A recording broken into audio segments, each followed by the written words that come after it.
الحمد لله رب العالمين والصلاة والسلام على رسوله الكريم أما بعد فأعوذ بالله من الشيطان الرجيم بسم الله الرحمن الرحيم رب اشرح لي صدري ويسر لي أمري واحلل عقدة من لساني يفقهوا قولي ربي زدني علما ربي يسر ولا تعسر وأفوض أمري إلى الله إن الله بصير بالعباد۔ اللہ کے نام سے شروع کرتی ہوں، بڑا مہربان اور پلٹ پلٹ کر رحم فرمانے والا ہے۔ خلاصہ تفسیر قرآن پارہ نمبر 9۔ اس سپارے میں 2 صورتیں ہیں، 3 پاؤں تک سورہ اعراف، باقی ربع میں سورۃ الانفال ہے۔ سورہ اعراف کے متعلق آپ جیسا کہ سن چکے ہیں کہ اس میں مشرکین کے جرائم اور ان کو ملنے والی سزاؤں کا تذکرہ کیا گیا ہے۔ سب سے پہلا پوائنٹ آتا ہے فرما برداری کے فوائد اور نافرمانی کے نقصانات۔ ہمارے ہاں عام طور پہ سمجھا جاتا ہے کہ نیکی کی جزا اور سزا اور گناہ کی سزا صرف آخرت میں جہنم اور جنت کی صورت میں ملتی ہے، جبکہ حقیقت یہ ہے کہ جزا اور سزا کا سلسلہ ایک محدود پیمانے پر اس دنیا میں بھی جاری ہے۔ ہر نیکی کا اجر اور ہر گناہ کی سزا اس دنیا میں بھی ملتی ہے۔ نیکی کا بدلہ رزق کی فراوانی، برکت، صحت، عزت، بیوی، بچوں کی فرما برداری کی صورت میں ملتا ہے، اور گناہ کی سزا تنگ دستی، بیماریوں، پریشانیوں، بد اخلاق ساتھی اور نافرمان اولاد کی شکل میں ملتی ہے۔ اللہ تعالیٰ نے فرمایا ہے وَلَوْ أَنَّ أَهْلَ الْقُرَىٰ آمَنُوا وَاتَّقَوْا لَفَتَحْنَا عَلَيْهِمْ بَرَكَاتٍ مِّنَ السَّمَاءِ وَالْأَرْضِ وَلَٰكِن كَذَّبُوا فَأَخَذْنَاهُم بِمَا كَانُوا يَكْسِبُونَ۔ اور اگر واقعی بستیوں والے ایمان لے آتے اور بچ کر چلتے تو ہم ضرور ان پر آسمان اور زمین سے بہت سی برکتیں کھول دیتے، لیکن انہوں نے جھٹلایا تو ہم نے انہیں ان کی وجہ سے پکڑ لیا جو وہ کمایا کرتے تھے۔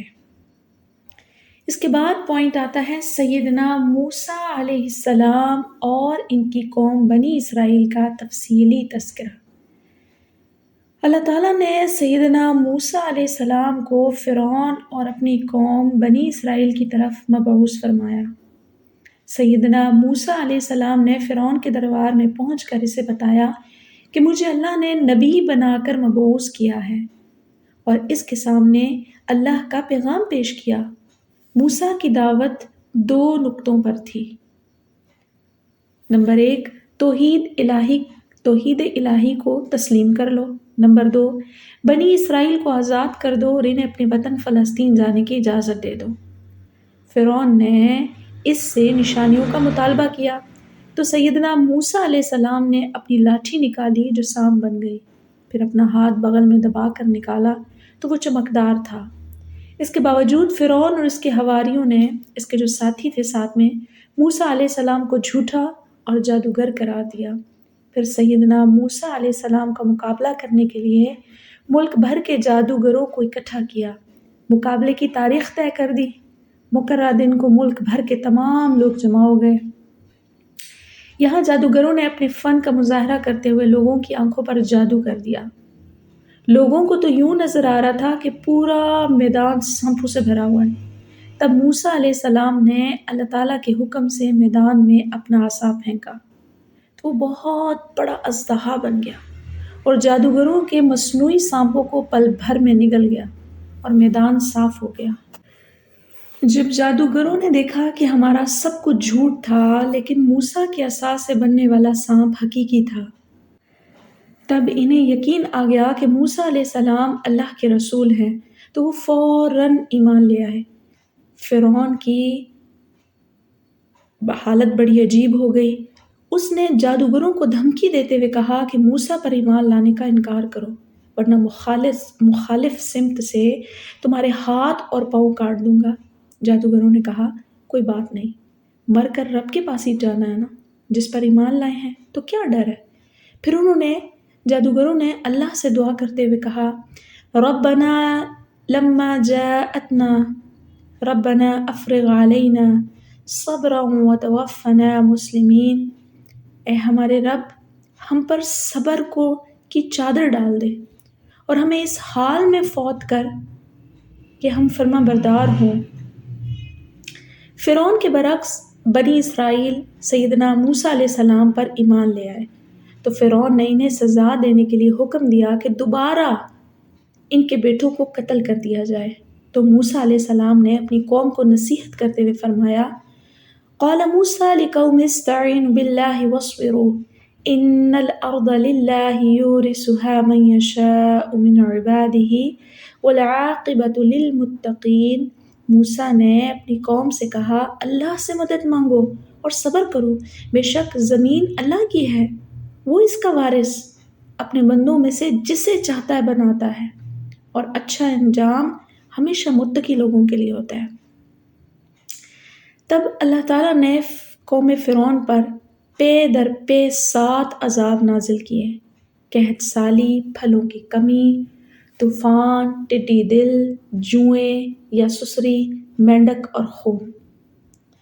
وَلَقَدْ أَخَذْنَا آلَ فِرْعَوْنَ بِالسِّنِينَ وَنَقْصٍ مِّنَ الثَّمَرَاتِ لَعَلَّهُمْ يَذَّكَّرُونَ، اور بلا شبہ یقیناً ہم نے فرعون کی آل کو قحط سالیوں اور پیداوار کی کمی کے ساتھ پکڑا تاکہ شاید وہ نصیحت پکڑیں۔ پھر آتا ہے فَأَرْسَلْنَا عَلَيْهِمُ الطُّوفَانَ وَالْجَرَادَ وَالْقُمَّلَ وَالضَّفَادِعَ وَالدَّمَ آيَاتٍ مُفَصَّلَاتٍ فَاسْتَكْبَرُوا وَكَانُوا قَوْمًا مُجْرِمِينَ۔ پھر ہم نے ان پر طوفان بھیجا اور ٹڈیاں اور جوئیں اور مینڈک اور خون جو الگ الگ نشانیاں تھیں، پھر بھی انہوں نے تکبر کیا اور وہ مجرم لوگ تھے۔ ان عذابوں میں سے جب کوئی عذاب آتا تو موسیٰ علیہ السلام کے پاس سارے لوگ اکٹھے ہو کے آ جاتے، پھر درخواست کرتے کہ آپ اپنے رب سے دعا کریں کہ وہ اس عذاب کو دور کر دے، اگر اب کی بار عذاب ختم ہو گیا تو ہم ایمان لے آئیں گے اور بنی اسرائیل کو آزاد بھی کر دیں گے۔ لیکن جیسے ہی عذاب ختم ہوتا ماننے سے انکار کر دیتے، اور ان کا یہ عذاب ایسا نہیں تھا کہ صرف ٹڈیاں، جوئیں، ٹڈی دل اور مینڈک خون انہیں نظر آ رہا ہے، ہر چیز میں شامل ہو گیا تھا، ان کے کھانے میں، ان کے اٹھنے، ان کے بیٹھنے، ان کے گھر میں، ہر جگہ نظر آتا تھا۔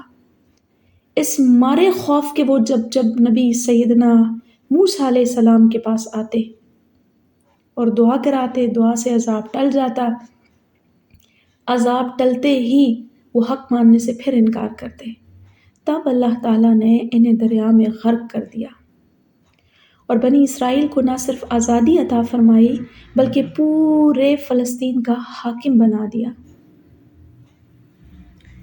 بنی اسرائیل کی حالت کیا تھی؟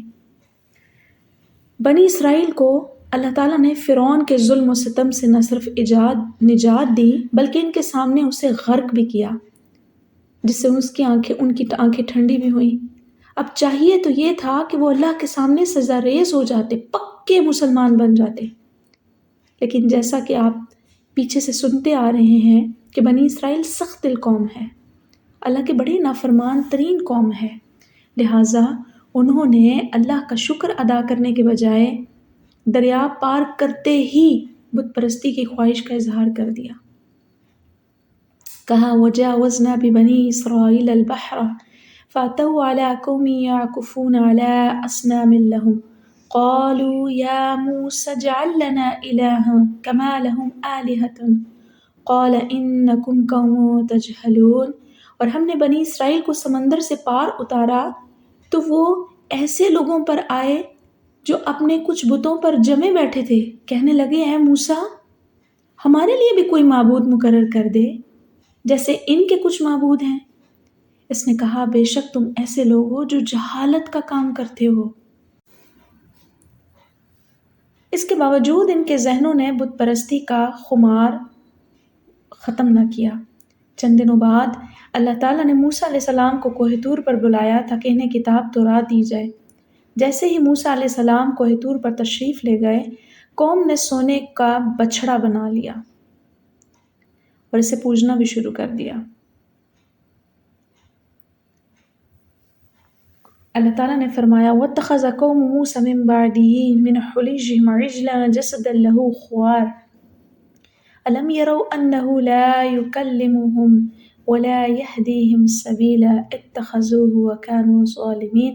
اور موسیٰ کی قوم نے اس کے بعد اپنے زیوروں سے ایک بچھڑا بنا لیا جو ایک جسم تھا جس کی گائے جیسی آواز تھی، کیا انہوں نے یہ نہ دیکھا کہ بے شک وہ ان سے نہ بات کرتا ہے اور نہ انہیں کوئی ہدایت کا راستہ دکھا سکتا ہے؟ انہوں نے اسے پکڑا معبود، اور وہ بہت ظالم تھے۔ اس کے بعد پوائنٹ آتا ہے دین میں ہیلہ سازی کرنا۔ اللہ تعالیٰ نے بنی اسرائیل کے لیے ہفتے کو عبادت کے لیے مخصوص کر دیا کہ تم نے اس دن عبادت کرنی، کوئی دنیاوی کام نہیں کرنا۔ انہوں نے حامی بھر لی، لیکن جب دیکھا کہ ہفتے کے دن مچھلیاں بہت زیادہ آتی ہیں تو صبر نہ کر سکے، لیکن انہیں یہ بھی پتہ تھا کہ نافرمانی کا انجام برا ہوگا، تو انہوں نے ہیلہ کرنا شروع کر دیا۔ وہ ماہی گیری کا کام کرتے تھے، انہوں نے دریا کے ساتھ بڑے بڑے تالاب بنائے۔ ہفتے کے دن جب خوب ڈھیر ساری مچھلیاں آتی تو وہ پانی کا رخ اپنے تالابوں کی طرف موڑتے، جب مچھلیاں تالابوں میں بھر جاتی تو پیچھے سے بند کر دیتے اور اتوار کے دن پکڑ لیتے۔ اللہ تعالیٰ نے ان کو اس بے ایمانی پر غصہ کیا اور ان سب کو بندر بنا دیا، اور آنے والے لوگوں کے لیے ان کو عبرت کا نشان بنایا۔ اس کے بعد آتا ہے کہ دعوت دینے کے فوائد۔ جب وہ لوگ مچھلیاں پکڑنے کے لیے ہیلہ سازی کر رہے تھے تو نیک لوگوں نے انہیں سمجھایا، لیکن لالچ میں اندھے ہوئے کسی کی بات سننے پر تیار ہی نہیں تھے۔ بعضوں نے دعوت دینے والے نیک لوگوں سے کہا، انہیں سمجھانے کا فائدہ نہیں ہے، جس طرح ہمارے لوگ کہتے ہیں کہ ان کے دلوں پر مہر لگ گئی ہے، انہیں سمجھانے کا کوئی فائدہ نہیں ہے، انہوں نے ہلاک ہی ہونا ہے۔ تو نیک لوگ کہتے ہیں، ہم تو اپنی دعوت دیں کہ قیامت کے دن اپنے رب کے ہاں عذر پیش کر سکیں کہ اللہ تیری مخلوق جب غلط کام کر رہی تھی، تیری مخلوق جب تیرے راستے سے بھٹکی ہوئی تھی تو ہم نے تیری دعوت پہنچائی ہے، ہم نے بہت کوشش کی ہے کہ ہر بندے تک حق بات کو پہنچا سکیں، اور یہ بھی تو ممکن ہے کہ ہماری دعوت کی وجہ سے کوئی ایک پرہیزگار بن جائے۔ یہ ایسی خوبصورت بات ہے دعوت دینا کہ آج کے دور میں جب سوشل میڈیا کا دور ہے، ہر چیز سمٹ کے انسانوں کے ہاتھ میں آ گئی ہے، پوری کی پوری دنیا گلوبلی، تو کوئی شخص یہ دعویٰ نہیں کر سکتا کہ اس کو دین پہنچا نہیں ہے۔ اتنے خوبصورت انداز سے اللہ کا کلام، اللہ کا دین سب پڑھا ہوا ہے، اور سامنے سے بہت بڑے بڑے علماء، عالم، مفکر، مفتی اتنے احسن طریقے سے اللہ کی دعوت پہنچا رہے ہیں اور یہ کام دے رہے ہیں۔ اس میں ہمارا کام یہ ہونا چاہیے کہ اگر ہم داعی بننا چاہتے ہیں دین کے، تو ہم کسی نہ کسی کو حق بات پہنچانے کا راستہ بن جائیں، اس کے ساتھ کسی چیز کو ایسی کو شیئر کر دیں جس میں حق بات کہی گئی ہو، جیسا کہ آپ میری اس آڈیو کو سن رہے ہیں۔ یہ کسی تک پہنچا دینا بھی آپ کا گویا دین کا کام ہے، اللہ کے قرآن کا کام ہے۔ اس میں ہمیں قطعاً تنگ دلی اور بخیلی سے کام نہیں لینا چاہیے۔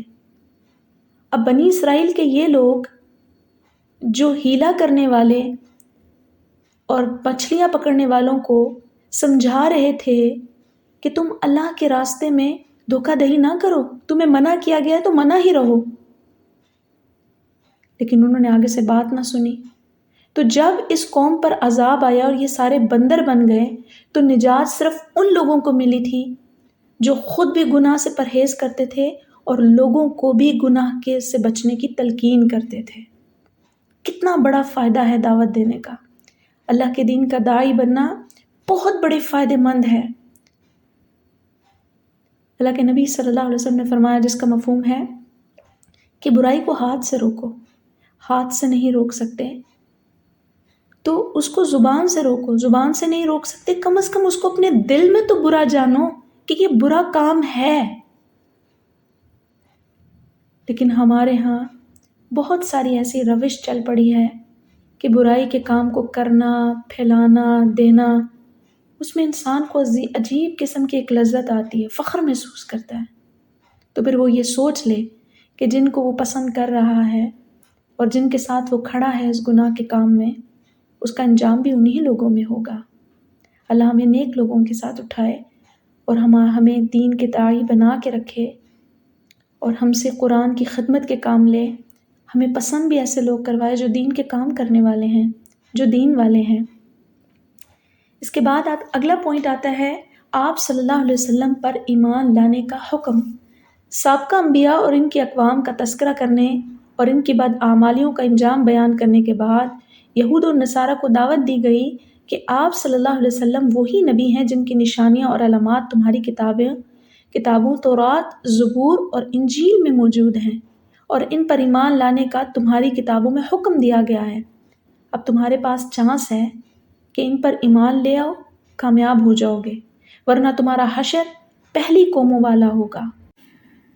اس کے بعد کا جو پوائنٹ آتا ہے وہ ہے عہد الست۔ عہد الست کیا ہے؟ میثاق کو وعدہ کہتے ہیں۔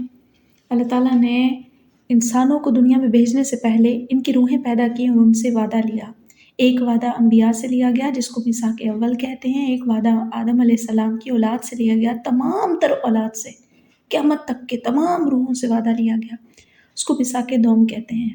اللہ تعالیٰ نے سب سے وعدہ لے کر شہادت دے کر پوچھا، الست بربکم، کیا میں تمہارا رب نہیں ہوں؟ میں تمہارا خالق اور مالک نہیں ہوں؟ سب نے یکجان بولا، کیوں نہیں اللہ، تو ہی ہے، تو ہی ہمارا خالق اور مالک ہے۔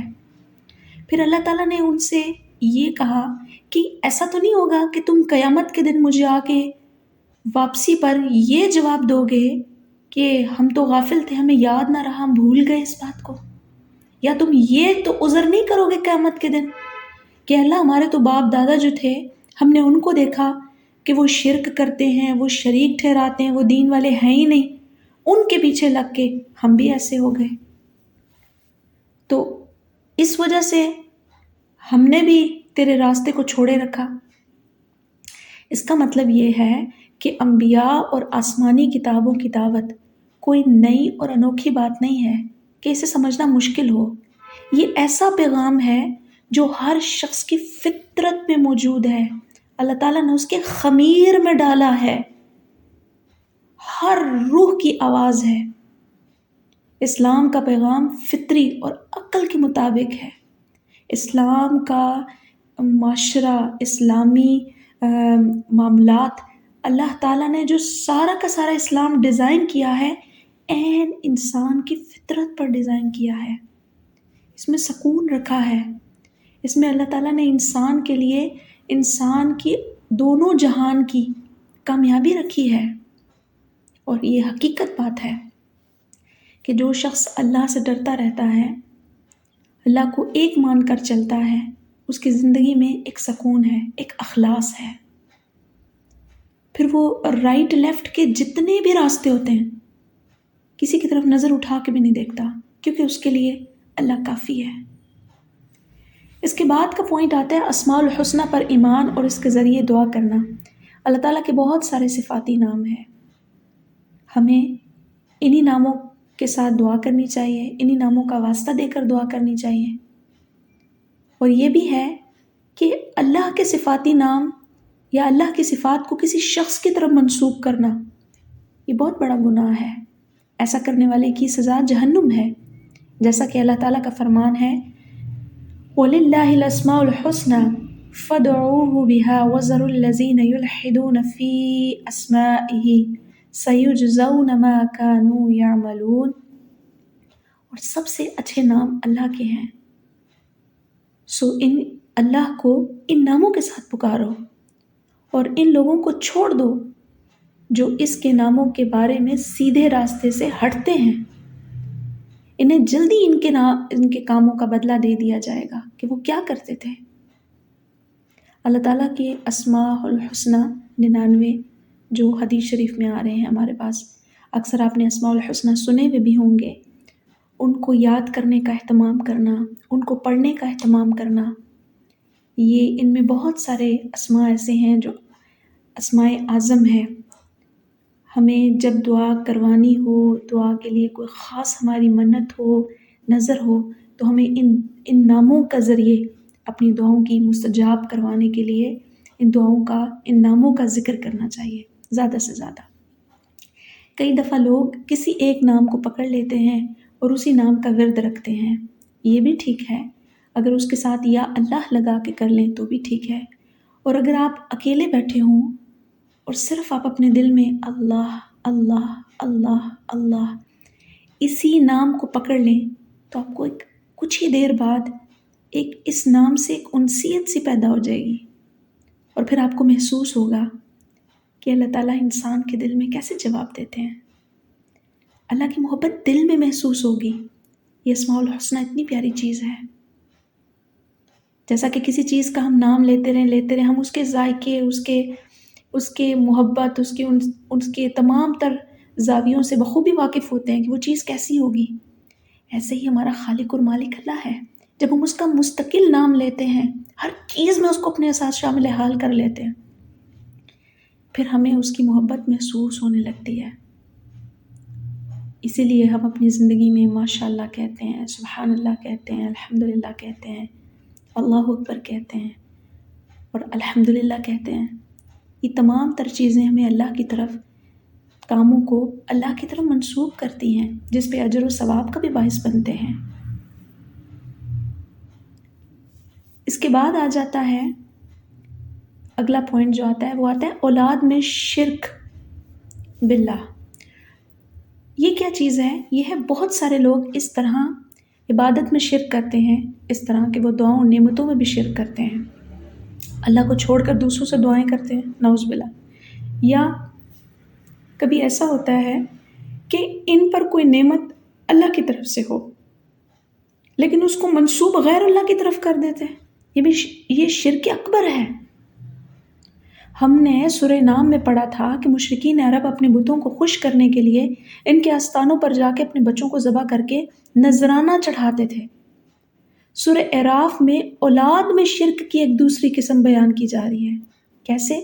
کہ جب کسی گھر میں بچے کی امید ہوتی ہے تو خاوند اور بیوی اللہ سے دعا کرتے ہیں کہ اللہ ہمیں صحیح تندرست اولاد عطا فرما. جب اللہ انہیں تندرست بچہ عطا کرتا ہے تو وہ اس میں دوسروں کو شریک کرنے لگ جاتے ہیں کہ یہ بچہ فلاں وجہ سے ہوا، یہ فلاں تعویذ کی وجہ سے ہوا، یہ فلاں دربار پہ جانے سے ہوا.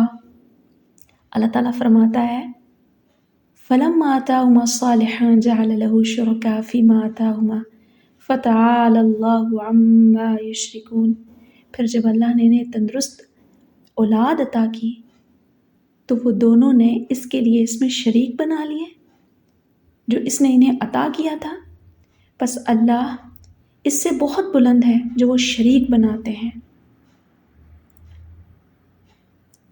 کئی دفعہ ایسا ہوتا ہے کہ اگر کسی کے پاس جلد اولاد کی نعمت نہ مل رہی ہو تو لوگ ان کو بہت سارے راستے دکھانا شروع کر دیتے ہیں. فلاں جگہ چلے جاؤ، فلاں تعویذ لے لو. جو دنیاوی دوا ہے وہ تو کرنی چاہیے ہے کہ میڈیسن استعمال ہو جائے، کسی چیز کی ڈیفیشنسی ہے وہ کام پورا کر لیا جائے. لیکن کبھی یہ ذہن میں کبھی مت آئے کہ کسی کے دینے سے اولاد ملتی ہے. جب اللہ انسان کو پیدا کرنے والا ہے، اولاد دینے والا بھی اللہ ہے. جب دے، جیسے دے، جس کو دے. کتنا بڑا اثر ہے ہمارے پاس حضرت زکریا علیہ السلام کا. کتنا عرصہ انہوں نے دعا کی. حضرت ابراہیم علیہ السلام کا کب تک اسماعیل کو مانگتے رہے اللہ سے. تو تمام تر وہ جوڑے جو بے اولاد ہیں ان کو یہ بات یاد رکھنی چاہیے کہ جب اللہ تعالیٰ اولاد سے نوازے گا تو من جانب اللہ ہی نوازا جائے گا. کوئی دنیاوی پوری دنیا زور مار لے، کوئی ایک انسان کی ایک مکھی نہیں بنا سکتے. انسان بنانا تو بہت دور کی بات ہے. کسی کے دم، کسی کے جسے کہتے ہیں تعویذ، کوئی چیزیں عمل نہیں کرتی ہیں، اثر بھی نہیں کرتی ہیں جب تک اللہ نہ چاہے. اس کے بعد آ جاتا ہے قبر پرستی کا تذکرہ. اللہ تعالیٰ فرماتے ہیں ان الذین تدعون من دون اللہ عباد امثالکم فدعوہم فلیستجیبوا لکم ان کنتم صادقین. بے شک جنہیں تم اللہ کے سوا پکارتے ہو وہ تمہارے ہی جیسے بندے ہیں، بس انہیں پکارو تو لازم ہے کہ وہ تمہاری دعائیں سنیں اگر تم اتنے سچے ہو. کیا تم کسی مرے ہوئے کو دعا سنا سکتے ہو، بات سنا سکتے ہو؟ دعا کا حق تو صرف اللہ ہی سے ہے. اور آخری پوائنٹ یہاں پر آتا ہے قرآن مجید پڑھنے اور سننے کا آداب. سورہ اعراف کا آخری پوائنٹ جو ہم ذکر کرنے جا رہے ہیں وہ ہے قرآن مجید پڑھنے اور سننے کے آداب. نبوت کے بعد قرآن مجید پڑھنے اور سننے کے آداب بیان ہوئے ہیں. ارشاد باری تعالیٰ ہے وَإِذَا قُرِئَ الْقُرْآنُ فَاسْتَمِعُوا لَهُ وَأَنصِتُوا لَعَلَّكُمْ تُرْحَمُونَ۔ لہٰذا جب قرآن پڑھا جا رہا ہو اس کا احترام کرنا، خاموشی اختیار کرنا اور تلاوت کو غور سے سننا فرض ہے۔ اسی صورت میں آدمی رحمت الہی کا مستحق ہوگا۔ ہاں، اگر کوئی شخص تلاوت کے دوران خود قرآن پڑھنا یا ذکر کرنا چاہے تو یہ جائز ہے، اس کی ممانعت نہیں ہے، کیونکہ اگلی ہی آیت میں اللہ تعالیٰ فرماتے ہیں وَاذْكُر رَّبَّكَ فِي نَفْسِكَ تَضَرُّعًا وَخِيفَةً وَدُونَ الْجَهْرِ مِنَ الْقَوْلِ بِالْغُدُوِّ وَالْآصَالِ وَلَا تَكُن مِّنَ الْغَافِلِينَ۔ اور جب قرآن پڑھا جائے تو اسے کان لگا کر سنو اور چپ رہو تاکہ تم پر رحم کیا جائے، اور اپنے رب کو اپنے دل میں ہی عاجزی اور خوف سے اور بلند آواز کے بغیر الفاظ سے صبح اور شام یاد کیا کرو، اور سنو غافلین میں سے نہ ہو جاؤ۔ یہاں پر ہماری سورہ اعراف مکمل ہوتی ہے۔ یہاں سے آگے ہم سورۃ الانفال شروع کرتے ہیں۔ جنگ بدر رمضان 2 ہجری میں واقع ہوئی۔ اس کے فوراً بعد سورہ انفال نازل ہوئی۔ پچھلی سورۃ اعراف میں سابقہ اقوام کی تباہی کا ذکر ہے، اور سورہ انفال میں مسلمانوں کے ہاتھوں اس امت کے کافروں کو سزا دینے کا ذکر ہے۔ سورت کے آغاز میں مومنین کی صفات بیان فرمائی ہیں۔ حقیقی مومن اور خدائی فوجدار وہ لوگ ہیں جن میں یہ صفات موجود ہوں گی۔ انما المؤمنون الذین اذا ذکر اللہ وجلت قلوبهم واذا تلیت علیہم آیاتہ زادتہم ایمانا وعلی ربہم یتوکلون الذین یقیمون الصلاة ومما رزقناہم ينفقون اولئک هم المؤمنون حقا لہم درجات عند ربہم ومغفرۃ ورزق کریم۔ اصل مومن تو وہ ہے کہ جب اللہ کا ذکر کیا جائے تو ان کے دل ڈر جاتے ہیں، اور جب ان پر اللہ کی آیات پڑھی جائیں تو انہیں ایمان میں بڑھا دیتی ہیں، اور وہ اپنے رب پر بھروسہ رکھتے ہیں، اور وہ لوگ جو نماز قائم کرتے ہیں اور اس میں سے جو ہم نے انہیں دیا رزق خرچ کرتے ہیں، یہی لوگ سچے مومن ہیں۔ انہی کے لیے ان کے رب کے پاس بہت سے درجے اور بہت بڑی بخشش اور باعزت رزق ہے۔ اس کے بعد اگلا پوائنٹ جو آتا ہے وہ جنگ بدر کا پس منظر ہے۔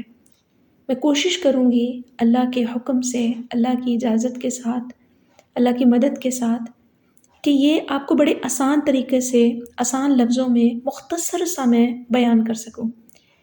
جب مسلمان مکہ چھوڑ کر مدینہ ہجرت کر کے آئے،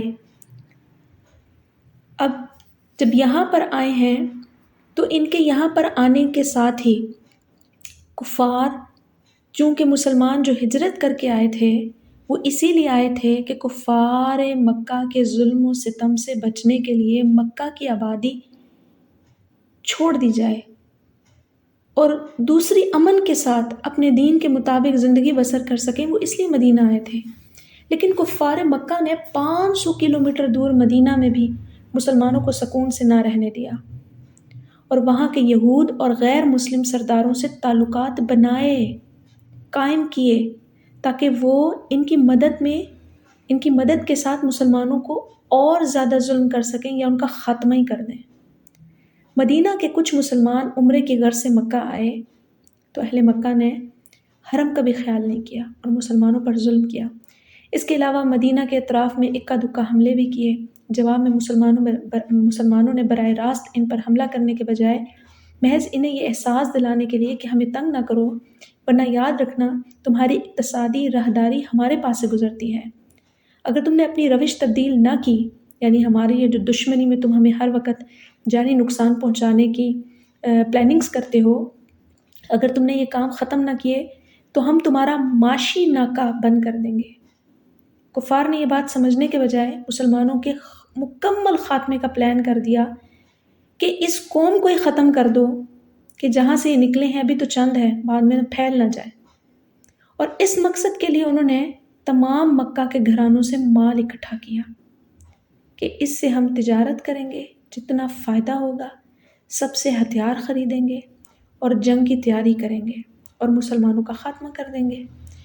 جب رسول اللہ صلی اللہ علیہ وسلم کو ان کے اس ارادے کا اور عمل کی خبر ملی تو آپ صلی اللہ علیہ وسلم نے اللہ کے حکم سے ایک پروگرام بنایا، وہ یہ کہ ان کے مال پر قبضہ کیا جائے جو انہوں نے جنگ کرنے کے لیے جمع کیا ہے۔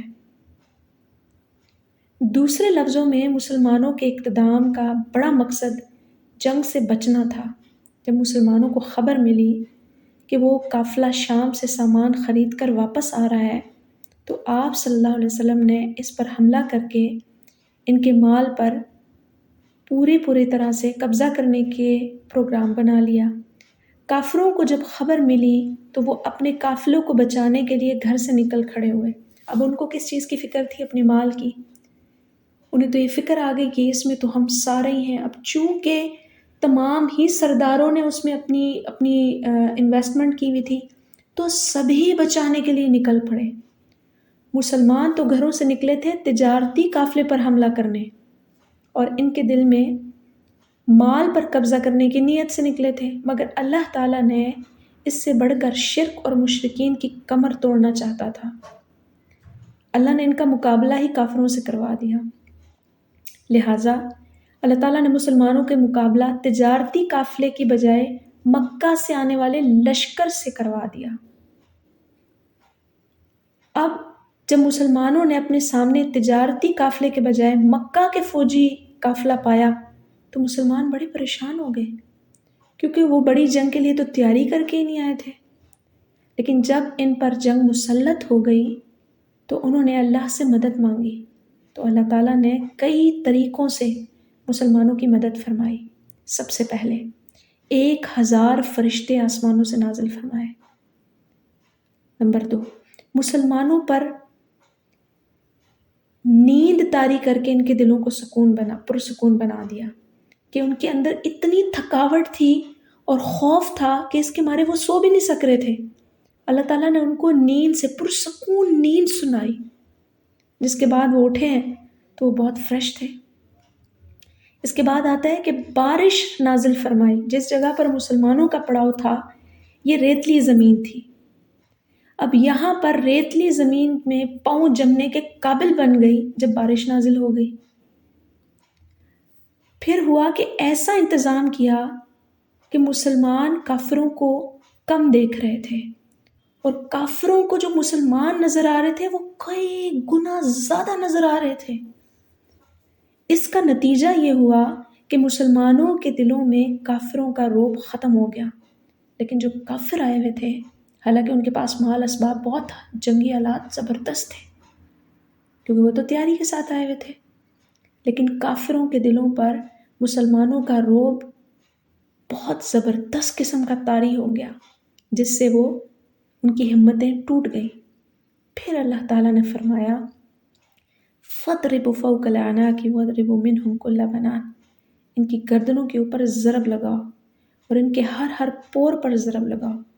اس کا یہ نتیجہ نکلا کہ مسلمانوں نے کافروں کے صف اول کے تمام بڑے سرداروں سمیت ان کے 70 جنگجو مار ڈالے، اور صف ثانی کے تمام لیڈروں سمیت 70 آدمیوں کو قیدی بنا لیا۔ اس لیے غزوہ بدر کو فرقان کا نام دیا گیا ہے کہ حق اور باطل میں فرق کر دینے والا غزوہ۔ اس کے بعد اللہ تعالیٰ نے جہاد کرنے کے کچھ آداب بتائے ہیں۔ اللہ تعالیٰ نے مسلمانوں کو جہاد کرنے کے آداب سکھاتے ہوئے فرمایا ہے، اے لوگو جو ایمان لائے ہو، جب تم ان لوگوں سے جنہوں نے کفر کیا ہے ایک لشکر کی صورت میں ملو تو ان سے پیٹھ پھیر کر بھاگو نہیں، ماں سوائے اس کے جو لڑائی کے لیے پینترا بدلنے کے لیے کوئی پلاننگ ہو یا کسی جماعت کی طرف سے جگہ لینے والا ہو، تو یقیناً وہ اللہ کے غضب کے ساتھ لوٹے گا، اور اس کا ٹھکانہ جہنم ہے، اور وہ لوٹنے کی بری جگہ ہے۔ مزید فرمایا ہے وَقَاتِلُوهُمْ حَتَّى لَا تَكُونَ فِتْنَةٌ وَيَكُونَ الدِّينُ كُلُّهُ لِلَّهِ فَإِنْ يَنْتَهُوا فَإِنَّ اللَّهَ بِمَا يَعْمَلُونَ بَصِيرٌ، اور ان سے لڑو یہاں تک کہ کوئی فتنہ نہ رہے اور دین سب کا سب اللہ کے لیے ہو جائے، پھر اگر وہ باز آ جائیں تو بے شک اللہ جو کچھ وہ کر رہے ہیں اسے خوب دیکھنے والا ہے۔ اس کے بعد اگلا پوائنٹ آتا ہے، کافر عذاب کی دعائیں مانگا کرتے تھے مگر عذاب نہیں آیا۔ خصوصاً ابو جہل کے بارے میں آتا ہے کہ وہ دعا مانگتا تھا کہ اگر محمد صلی اللہ علیہ وسلم سچے نبی ہیں تو ہم پر پتھروں کی بارش برسا، اور وہ یہ کام خانہ کعبہ کے سامنے کیا کرتا تھا، یہ دعا خانہ کعبہ کے سامنے مانگا کرتا تھا، لیکن پتھروں کی بارش نہ ہوئی۔ اس سے انہوں نے سمجھ لیا کہ جو ہمارا مذہب ہے، جو ہمارے خدا ہیں، جو ہماری روش ہے دین کے معاملے میں، وہ سچی ہے۔ اللہ تعالیٰ نے ان کی اس غلط فہمی کا ازالہ کرتے ہوئے دنیاوی عذاب کے اصول بیان فرمائے ہیں۔ فرمایا وَمَا كَانَ اللَّهُ لِيُعَذِّبَهُمْ وَأَنْتَ فِيهِمْ وَمَا كَانَ اللَّهُ مُعَذِّبَهُمْ وَهُمْ يَسْتَغْفِرُونَ، اور اللہ ایسا نہیں کہ انہیں عذاب دے اس صورت میں جبکہ آپ یعنی اللہ کے نبی صلی اللہ علیہ وسلم، نبی اکرم صلی اللہ علیہ وسلم ان میں موجود ہیں، اور اللہ انہیں کبھی عذاب دینے والا نہیں ہے جبکہ وہ بخششیں مانگتے ہوں۔